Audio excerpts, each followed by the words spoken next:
Welcome to Canada's podcast. Hi everyone, welcome to Canada's podcast. And today we're going to meet Ted Grant, who's the president and co-founder of Vivo Drinks, a full-flavoured sparkling water that contains real ingredients, no added sweeteners or preservatives. And Ted's based in Nova Scotia. Ted's got a pretty significant background. He's an experienced post-secondary educator, a Michelin star chef, food product developer and senior business leader. And he's worked on 5 continents, even though he's an East Coaster, and supported a variety of businesses and educational institutions with vision, passion, and a real solid work ethic. Ted, the first thing I'm going to do is welcome you to Canada's podcast. We've been having a really good off-camera session. But, before we go any further, as I always do, nobody knows you yet. So you tell everyone a little bit about who Ted Grant is and what you're doing at the moment, basically. Yeah, well, thank you so much for having me. I really appreciate the opportunity to share my story with the listeners. My name is Ted Grant, and I'm originally from Halifax, Nova Scotia. I've lived all over the country of Canada and lived in other parts of the world. I'm trained as a professional chef. And so that is how I've spent the majority of my professional working life. Mm-hmm. I spent a good solid 10 years in professional kitchens before I ended up going to post-secondary education and teaching at the Culinary Institute of Canada. Nice. While I was there, I did a food science product development degree. I got involved in a food science kitchen called Canada's Smartest Kitchen, developing products for consumer packaged goods in the grocery retail space. Mm-hmm. I then left that spot to go into vertical farming and looking at indoor growing in greens and kale and spinach and arugula under LED lights. And that's where I got absolutely fascinated with entrepreneurship, with startups, with the roller coaster ride, and ultimately knew that I wanted to step out and do my own thing. So here I find myself as the founder of Vivo, which is a sparkling mineral water comprised of 50% fresh pressed fruit, all Canadian agriculture, and 50% high mineral content water with a light bubble. So that's my quick intro to myself and the brand. Mm-hmm. Good. So, you've traveled all around, you've lived at all kinds of places. How come you're back in Nova Scotia? I mean, is it home is where the heart is? Is that what you're distributing nationally, and yet you're in this fairly remote Nova Scotia. How come? Great question. Every time that I travel, and I've been fortunate to work on a number of continents and see 60 plus countries in my time. And every time I travel, I feel so darn fortunate to land in Canada and know it's home. But to kind of layer on top of that, your roots and your family and the most meaningful and deepest connection is typically to your home province. I think as long as you connect as deeply as I do to that. And so as an entrepreneur, I know that there are so many things that I can do in this province to grow economic development, to inspire others to follow in my footsteps, to be a great leader in my community. And so, the connection to doing what I do, particularly as it relates to Canadian agriculture and supporting local farmers and supporting our communities, it makes it so meaningful to be here in my home province and to be contributing in a big way to what I hope is the growth of entrepreneurs and the growth of entrepreneurs, particularly in the consumer packaged goods space. Mm-hmm. So how did, I mean, lots of people have ideas and things, and they veer off because it's just too much for them to get started. Now, you started with an idea, but you've built yourself, a pretty solid, business in terms of, manufacturing, distribution, the whole thing. Is there some kind of, method, advice that you can sort of give to people in terms of, if you have this pretty big idea, where do you start? What a loaded question. Where do you start? You know what? I think it starts for sure in the way in which you're wired, and the way in which you take an idea and dream of what is possible with that idea, and then start to lay down the foundation of the steps in which you take to start to see that very rewarding progress, and start to bring that dream and bring that kind of concept to fruition, to where ultimately the end goal or outcome is. And so the thing about the world that's so amazing is everybody has really interesting ideas. The challenge, of course, as I know you connect with, and many of the listeners do, is that taking any one of those brilliant ideas to the next level is very, very difficult. And so where you start, where I started in my particular example, is starting with research and starting with figuring out if there's a need. And so there has to be some kind of a pull for some idea to work, particularly that in, if I focus solely on consumer packaged goods and retail, there's tens of thousands of products in grocery stores. Yeah. How are you going to gain market share? That's what I was thinking. Yeah, I mean, how do you break through? Yeah. And so what we were able to do is look at a category that's highly saturated in sparkling water and very much growing and has a lot of momentum, and recognize that there's not a lot of products at all that focus on real ingredients. And so part of my background, obviously, is being focused, or a big chunk of my background is being focused on using real ingredients and creating these incredible marriages of flavors that, inspire the imagination through consumption of those different plates, to dream of this special moment, to capture something that is so meaningful to them through food. And that's what we intended to do with this drink, is do just that, is bring a concept to market that was missing and that people could connect to because it had real flavor, real fruit. And the category is cluttered with fake flavor, whether it's natural flavors, which are not natural, whether it's artificials, whether it's sucraloses and different sweeteners.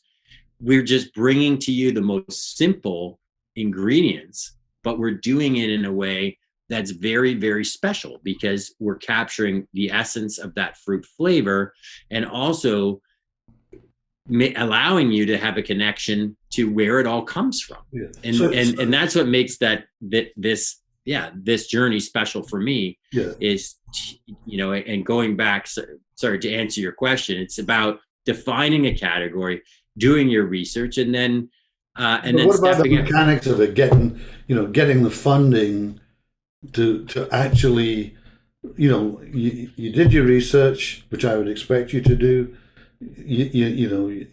All that is really terrific and vital. But then there's that horrible thing at the end of that when you say, "Oh, I've got a product. How the hell am I going to make it? What's the cost of it? how am I going to get it to market, all that stuff. How, and that's what people really, pull up at. How did you go from finding a great product idea to realizing it? Because realization of ideas is the toughest piece. There's tons of ideas. Realization is not so much. Yeah. So, I mean, the steps to provide a more concrete, example is the steps are just what you're saying. It's the idea, and then you've got to figure out a way to finance that idea. So who's going to pay for it? So that initially starts with most entrepreneurs have communicated on here, I'm sure, is that usually starts with a seed round with family or friends, or people in your community that have had success and really love your idea. And so then you have to figure out, okay, what do you value it at? Okay. And what's the size of the prize ultimately that I think I can get to within the first couple of years before I look to raise money again, and so it's about finding the financing. Then it's about, it then is about formulation of this idea. Okay. And so, in my particular circumstance, I've got to work with scientists, and I've got to make sure, food scientists, and I've got to make sure that I've got the right shelf life, and that I've got the right product composition, and that we're following the right steps in the process to make sure that we can get it to market in a healthy and safe way. Then we've got to find who's going to manufacture it. Am I going to do this out of my basement, and I'm going to go small scale, and am I going to sell it to local corner stores and small mom and pop shops, or am I going to go big? And so then I start thinking, okay, if I'm going to go big, I have to make a significant investment in equipment, or I have to find a co-packing facility in order to do it. And so you start layering that structure in place, and you start building on one step, one foot in front of the next, and building on what is it that is going to get me from the idea to, in my particular circumstance, the grocery store shelf or the restaurant table. Yeah. And then ultimately, of course, the pathway to the dining room table at home or into anybody's fridge at home. And so, that, and I don't think we have enough time on this episode, but that includes, of course, marketing and branding, and it includes a public relations component. It includes a whole sensory analysis component. Do I have the right flavors? I guess I was sort of looking at, I get all those pieces, but how do you pay for all those pieces? You pay for it all by seed. You seed round. So you did it. You did it to friends or family, and have gone from there, which is a great way to go. I mean, I'm just sort of looking at the mechanics for others listening. If your research is good enough and your ideas are good enough, then the people that trust you and are around you are often the ones that will believe it, and that's really it. That's it. And I could talk about a number of government programs that you might go to speak to, or seed programs or whatever. But the point that I think you want to get at is that the first initial stage is believe in the entrepreneur. Yeah. And so as soon as you can rally behind the entrepreneur and you feel that energy and you feel that conviction to this project, then go. Yeah. And then we're starting on the second, round of financing or next kind of allotment of cash. Let's bet on the idea, and let's start to bet on the traction of the idea. Yeah. And then it evolves from there. But it's what makes, to go back to the original question you asked, what enables an entrepreneur to get to that place is just attitude. Are you waking up every single morning excited to jump out of bed to get after it? Yeah. Are you realizing that, yes, your dream can be a reality if you work so hard and you hustle? And, my background, and my mom had me delivering papers at the age of 11, and they were too heavy to carry. So she'd walk with me with those sacks. So it was instilled at me at an early age. And I bust tables at 15, and you could go on and on and on.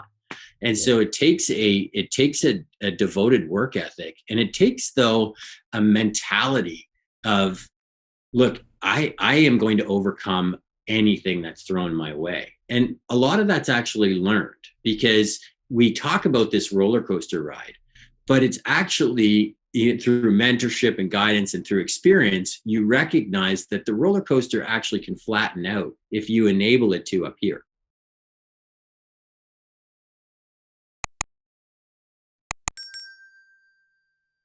Is there a process that you've found that that allows you to find a way around the wall rather than hit the wall, kind of thing?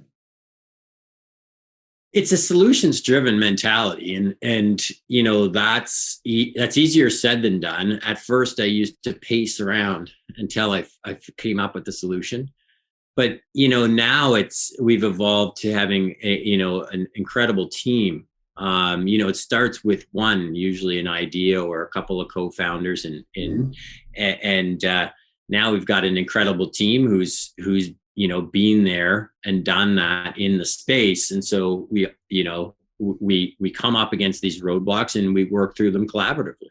And that's the way to do it.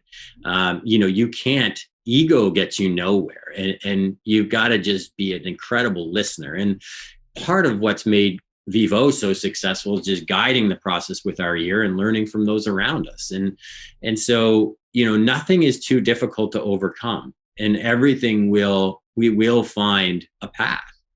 And so, that is part of a culture, and that's part of a team environment that we've created. And that's what makes this place special to be at, and the brand enjoyable to watch it grow.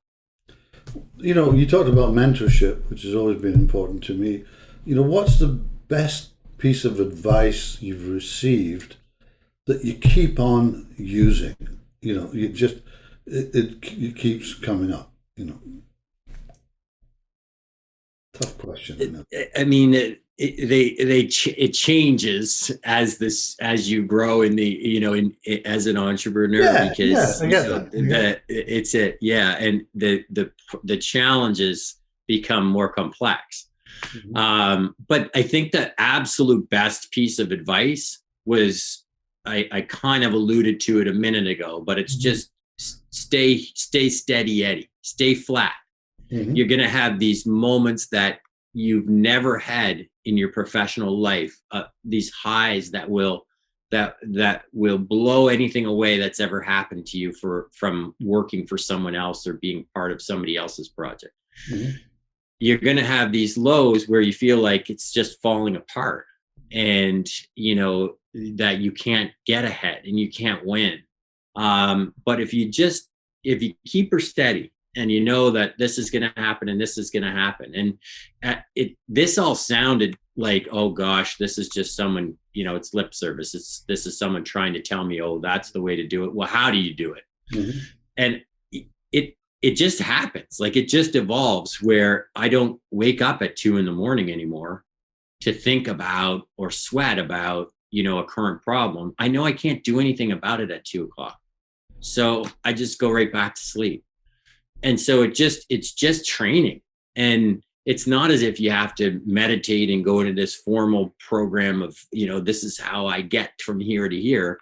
It's, you just have to be cognizant of where you're at in that moment, and recognize it and advance each time that you can to get to a place where it's like, it's all okay. No matter what happens, it's all okay. The first time that we ever went to bottle, every single bottle exploded.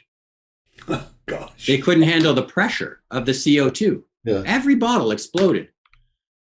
And we had a delivery to this, one of the largest grocers in the country, who was getting us started. Mm-hmm. And I thought, this is one of those times in which I'm being tested. And this is one of those times in which everybody has said resilience is what's going to get you there. Mm-hmm. But in the moment, I had tears coming down my face. I bet you did. And I thought, we won't overcome this. And since, we haven't faced a problem just like that, but we've faced challenges that are just as significant. and there's no more tears. And the heart still thumps out of the chest, but it's not insurmountable. And that's part of growing as an entrepreneur, and just and loving, the moments rather than fearing them. That's cool. That's really good stuff. Let's move on to some fun stuff. Okay, and that's really good. Better. Good insights. Are you a morning or a night person? Just a little commercial there. I saw that. That's fine. Sorry. I am definitely a morning person. I get a night person as a chef in your background. I thought all chefs were night people. No, that was part of what I didn't like about being in the industry is working all those late nights. I get my best thinking done. I come from a family of the early bird catches the worm, and you got to get after it early. And so, part of my routine and how I find balance with stress and family and everything else that goes on is exercising very early in the morning. Mm-hmm. So I start at 5:45 and have that done before my children get up. Okay. And so that's my morning routine. I don't know whether you're a book person, but I always ask, what book are you currently reading, or is there something that you would really recommend that kind of moved you along, basically? Yeah, I'm reading Never Split the Difference right now, mm-hmm. Which I'm really enjoying. Mm-hmm. And it's a book around, not just around negotiation. I mean, that's the whole kind of premise and idea behind it, but yeah. It's about being more of an active listener. Mm-hmm. Mm-hmm. And I've been fascinated by leadership and understanding the difference between management and leadership, mm-hmm. And owning that leadership role. So Leaders Eat Last, and some of the Simon Sinek work I always recommend. Other podcasts. So I listen to, if it's this podcast, I might listen to hear other startup challenges. I focus on startup podcasts. So I might listen to How I Built This too, or something like that, to hear mm-hmm. from others. Yeah. But a book that actually I will share as a tool that we all use in this office is called Traction. Mm-hmm. So every single person who works here has read Traction, and we all follow Traction as our Bible for our weekly meetings. So that enables us just to have the right structure in place, where we're measuring the right data points, we're being concise in what we need to discuss each week, and we're looking at opportunities in which we can be better as a team every week. Okay. So you've got one word to tell me the kind of person you are. What is it and why?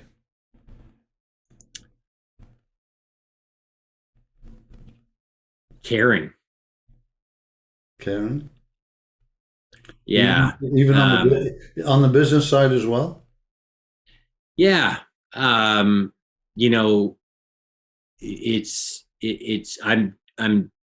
rooted in just caring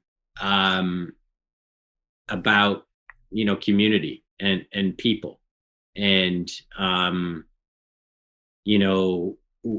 one thing that I learned in post-secondary education from my incredible colleagues there was this term evident care. And that's what we practice here at the office. Mm-hmm. And that's what we think about our suppliers, and we think about our consumers, and we think about each other is just constantly providing evident care and love. And so that's really what's meaningful to us. We care about everything we do. We care each time someone picks up a bottle and connects with our story and the thought that goes into this drink. I care about in creating a culture and an environment here in this office that's empowering, that's inclusive, that has diversity, that, just has that theme woven through it of love. And so, I think that's a decent word. If I was to give you one on a personal, it's really optimism. Okay. That a lot of people would say, this guy, I don't know what he eats in the morning, or how he creates that much serotonin. But this guy is always excited and optimistic. And I'm like this at home. I'm like this, in the office. It just, I think I'm blessed with some good genes, but also I recognize that every day can be meaningful, as long as you go there, in your own mind. So, what's your biggest challenge in the future as an entrepreneur? Where are you going? Oh my gosh, it has to be focus. Mm-hmm. You can find yourself running every which way and chasing every shiny object. And as you grow and people love what you're doing, and people, start to see that you're having more success and you're grabbing more attention, everybody is ringing your phone, emailing, LinkedIn, direct messaging you, whatever it might be. And so you can become distracted very, very quickly and get caught up with, social media. You can get caught up with taking, call after call, and you just have to be focused. And that goes for our team too.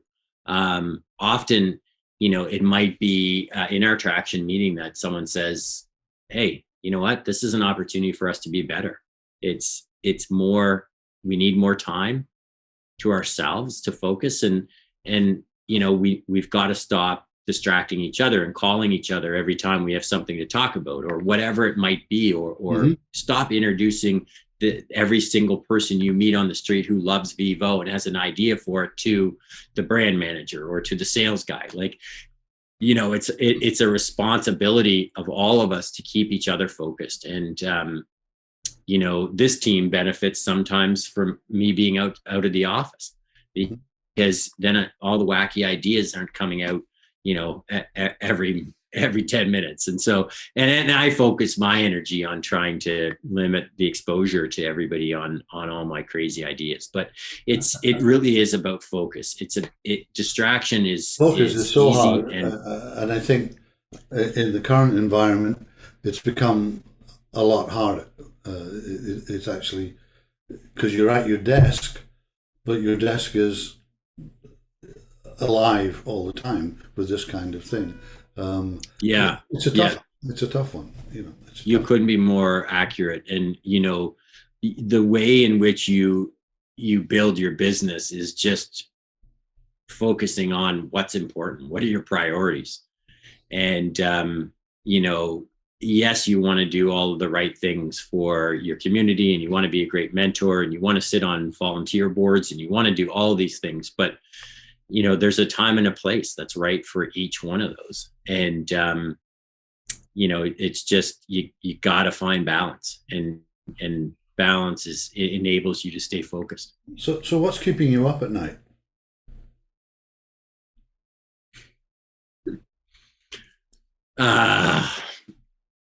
New ideas.